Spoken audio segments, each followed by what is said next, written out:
So in Israel, there's a cultural thing that's different than America. When you ask somebody in Israel, what do? Very often the answer is, I'm an ima, or I'm an abba, and then you go from there. So who am I? I'm an ima, and that really is who I am.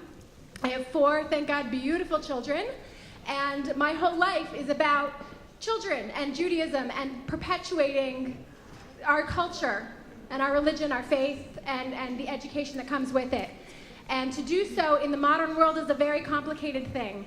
And as a parent of young children, there is nothing I think that's more important than the work that the early educators do. It is their first experience with formal education, with socialization, with Jewish text, with Jewish practice and songs. And so really the future of the Jewish people rests on those first important formative experiences. So no pressure to any of you.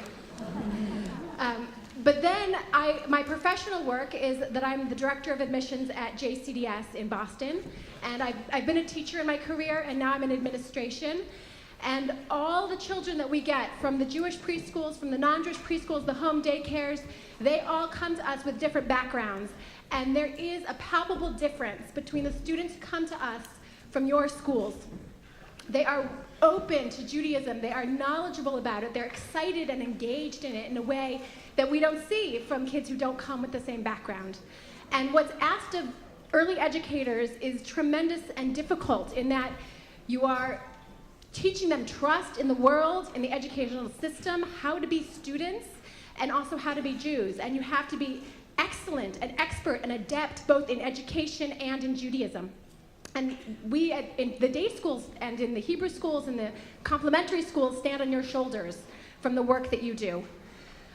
So a few years ago, I decided that with 4 children and a full-time job, I did not have enough to do, and I was bored, and I applied to be a student here at Hebrew College. And I'm in the middle of getting my master's in Jewish education, and it has been so exciting. The work is challenging, and it's fun, and it's exciting, and I meet amazing people online. And I wasn't sure what to think about online education, except that really that's how we interact with people, our friends and our family even, over Facebook all day long. And it's the exact same experience. It's this online, very Facebook sort of a feel to the learning, and you get conversations going, and you share videos and pictures, and what did you think of this, and readings. And I was always actually a very shy student. I never wanted to be kind of intellectually vulnerable to anyone else, because then they might really know how stupid I am. And so there is no place to hide, actually, in this online world. My professors see every comment that I write, and it's there. And then they can respond to it. And I have a totally different relationship with my professors in this online learning than I have ever had in any other classroom, where they can read, they can respond, and every time there's a paper or a major project and I have a problem with it, we have a Skype phone call, we have a regular phone call, I meet with them in person. They're totally accessible to me in a way that I've never had in any other learning environment. And then, as if that were not enough, I was sort of squeaking along with one class at a time because I had just had a baby and I thought I can't actually handle all of this. Hebrew College offered me something else, and that is to become a fellow, a mid-career fellow in the Legacy Heritage Fellowship program.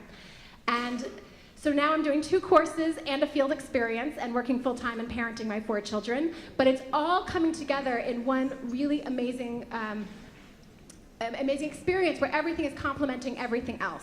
And the educational theories and practices I'm learning online are then affecting my work at school, are affecting the way that I parent, and I'm able to articulate it better to prospective families who come to me as the director of admissions.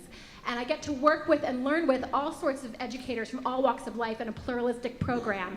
So we have Orthodox educators and Reform educators and secular educators and Israelis and Americans and Russians and people from all over the country and all over the world. And they're in early education preschools, and they're in complementary schools, and they're in day schools, and they're even people who are second career just learning something new. And so I want to both introduce myself to you, and I'm happy to talk with anybody who's interested in learning about the program and learning about JCDS and talking about having children and education. These are all good topics. I also want to introduce my wonderful dean and advisor who really has helped me through this entire process. That is Deb Einhorn. I know she's Right there in the back. And you should go and talk to her if you have any questions, particularly about the Legacy Heritage Fellowship. I know that there are spaces available. I would encourage everyone to apply. It's a tremendous program. So thank you and enjoy your lunch.